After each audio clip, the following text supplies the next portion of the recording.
নমস্কার বন্ধুরা, আশা করি আপনারা সকলেই ভালো আছেন, সুস্থ আছেন। সুন্দরবন কৌশল আর হাইসেলে আর একটা নতুন পর্বে আপনাদেরকে অনেক স্বাগত জানাই। বন্ধুরা, এখন একটু বৃষ্টিটা কম হচ্ছে বৃষ্টি, তবু এখন একটু কম হচ্ছে। তখন মশাল ধরনের বৃষ্টি হচ্ছিল, আর আমি কথা বললে আপনারা শুনতে পেতেন না, ওই জন্য এখন একটু বৃষ্টিটা কম হয়েছে। এখন রান্নাবান্না শুরু করে দিয়েছি। তো আগে আমি ডাল বেটে নেব। দেখুন, ডাল ভিজিয়ে রেখেছিলাম, আজকের রেসিপিতে থাকবে ডাল বড়ি করে একটা দারুণ মজার একটা রান্না। খুব ভালো লাগে খেতে, খুব সুন্দর লাগে। আপনারা প্রথম থেকে শেষ পর্যন্ত দেখে থাকবেন, আশা করি ভালো লাগবে। আর আমার চ্যানেলটা সাবস্ক্রাইব করার অনুরোধ রইল। প্লিজ আমার চ্যানেলটা সাবস্ক্রাইব করবেন, লাইক শেয়ার করে কমেন্ট করে আমার পাশে থাকবেন। তো চলুন এখন ডাল এখন আমি শিলনোড়ায় বেটে নেব। মেঘ ডাকছে প্রচুর।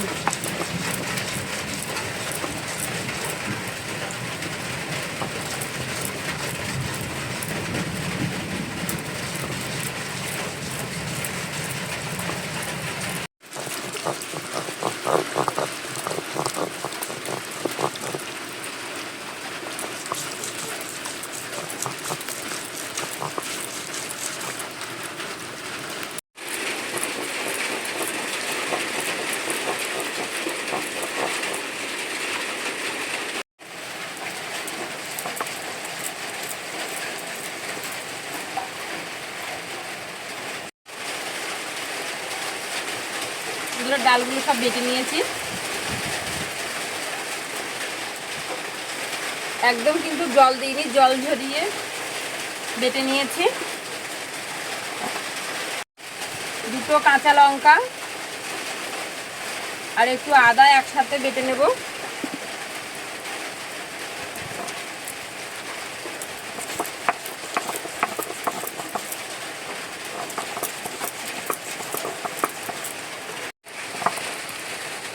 আদা আর কাঁচা লঙ্কাটা একসাথে বেটে নিয়েছি, একেবারে ডালের উপরে নিয়ে নিচ্ছি।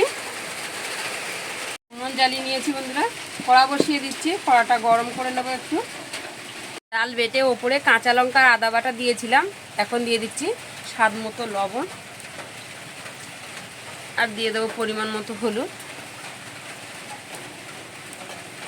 আর একটু দেবো সামান্য লঙ্কার গুঁড়ো, আর একটু দেবো জিরে বাটা, দিয়ে মিশিয়ে নেব। বৃষ্টিতে পুরো রান্নাঘরতে ভিজে গেছে বন্ধুরা, কোথাও একটু রেখে মাখাতেও পারছি না। হাতে ধরে নিয়ে এভাবে মাখাচ্ছি, এত কাদা কাদা হয়ে গেছে। শুধু উনুনটাই শুকনো ছিল, তা আমাদের সব কিছু ভিজে গেছে। সব জিনিসপত্র আমি দেখুন এরকম ওপর জায়গায় জায়গায় রেখেছি, মশলা টশলা সব ওপরে জায়গায় জায়গায় রেখেছি। কাদা কাদা হয়ে গেছে রান্নাঘর। কড়া গরম হয়ে গেছে, কড়াইতে সরষের তেল দিয়ে দিচ্ছি, একটু বেশি পরিমাণে দিচ্ছি। হাতে একটু তেল লাগিয়ে নিচ্ছি, এরকম অল্প অল্প করে নিয়ে একটু চারকোনা শেপ দিয়ে নেব। গোল করেও ভাজা যায়। আমি এরকমভাবে একটু চারকোনা চারকোনা শেপ করে নিচ্ছি, দেখতে ভালো লাগে।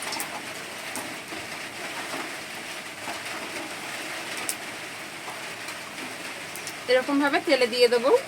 তেল গরম হয়ে গেছে,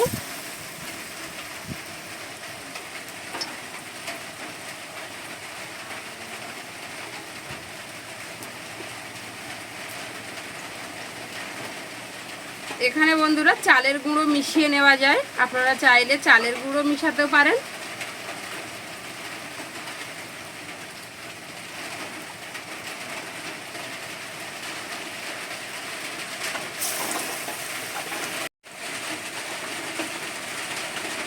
আমি এরকম করে চারকোনা করে সব ডালের বড়াগুলো ভেজে নেব।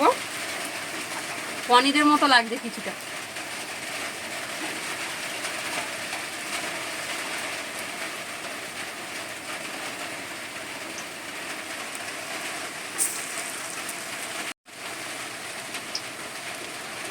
উল্টে দিচ্ছি, উল্টে দিয়ে সব পিঠ সুন্দর করে লাল করে ভেজে নেব।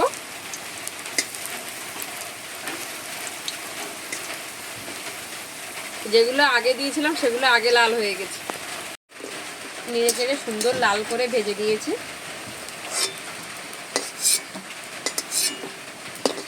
তেল ঝরিয়ে তুলে নিচ্ছি সব বড়াগুলো। সব বড়াগুলো এরকম লাল করে সুন্দর মচমচে করে ভেজে নেব। আকাশ দেখুন বন্ধুরা, সে ভাজার থেকে খাওয়া শুরু করে দিয়েছে। ভালো লেগেছে? এভাবে কিন্তু শুধু দারুণ খাওয়া যায়, টিফিনে চায়ের সাথেও বেশ সুন্দর লাগে।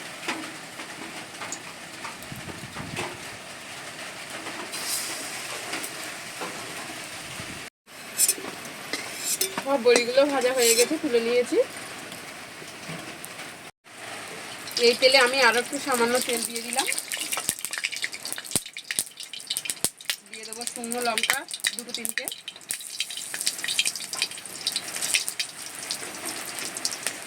আর দিয়ে দিচ্ছি এক টুকরো দারচিনি, 2টো লবঙ্গ, 2টো এলাচ, আর একটু সামান্য পরিমাণে হিং দিয়ে দেবো। একটু নেড়ে চেড়ে নিচ্ছি। দিয়ে দিচ্ছি পেঁয়াজ কচা,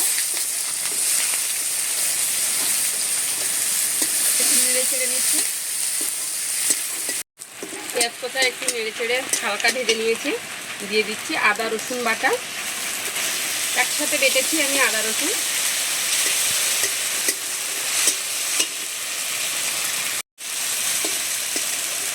আদা রসুন বাটা দিয়ে আমি আরও একটু ভেজে নিয়েছি। এবারে দিয়ে দেবো জিরে বাটা।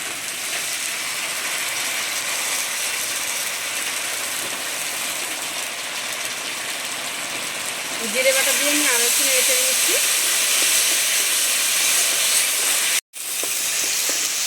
মশলাটাকে একটু ভেজে নিয়েছি। এবারে আমি স্বাদ মতো দিয়ে দেবো লবণ এখানে, আর দিয়ে দেবো হলুদ, লাল লঙ্কার গুঁড়ো দিচ্ছি, ঝালটা কম বেশি করে দেওয়া যায়, আর দিয়ে দেবো গোলমরিচের গুঁড়ো একটু সামান্য। দিয়ে সব কিছু একসাথে মিশিয়ে নিচ্ছি। সব কিছু মশলা একসাথে মিশিয়ে নিয়েছি, সামান্য একটু জল দিয়ে দিচ্ছি।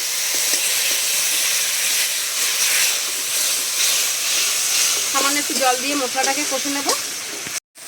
মশলাটা বেশ সুন্দর করে কষিয়ে নিয়েছি। কষাটা দেখুন কতটা সুন্দর হয়েছে।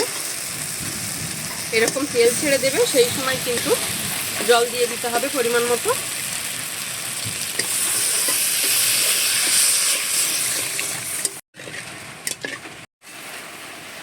জল দিয়ে ফুটিয়ে নিয়েছি, টকবক করে ফুটছে। এবারে আমি এখানে ডালের বড়িগুলো সব দিয়ে দেবো।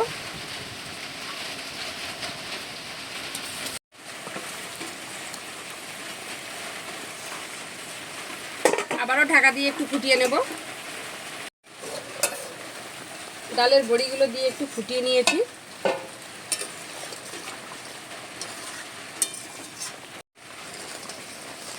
বন্ধুরা একটু নেড়ে ছেড়ে নিয়েছি। এবারে কিন্তু নামিয়ে নেব, যেহেতু ডালের বড়ি ঝোল টেনে নেবে। যেটুকু ঝোল আছে নামানোর পরে দেখবেন একেবারে ঝোল কতটা টেনে নিয়েছে।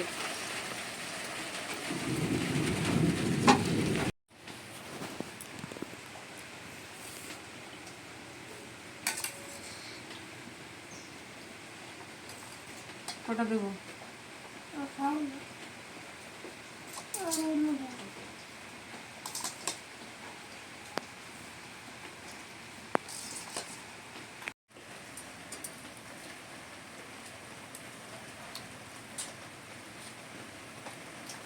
দারুণ লেগেছে বন্ধুরা, খুব সুন্দর লেগেছে।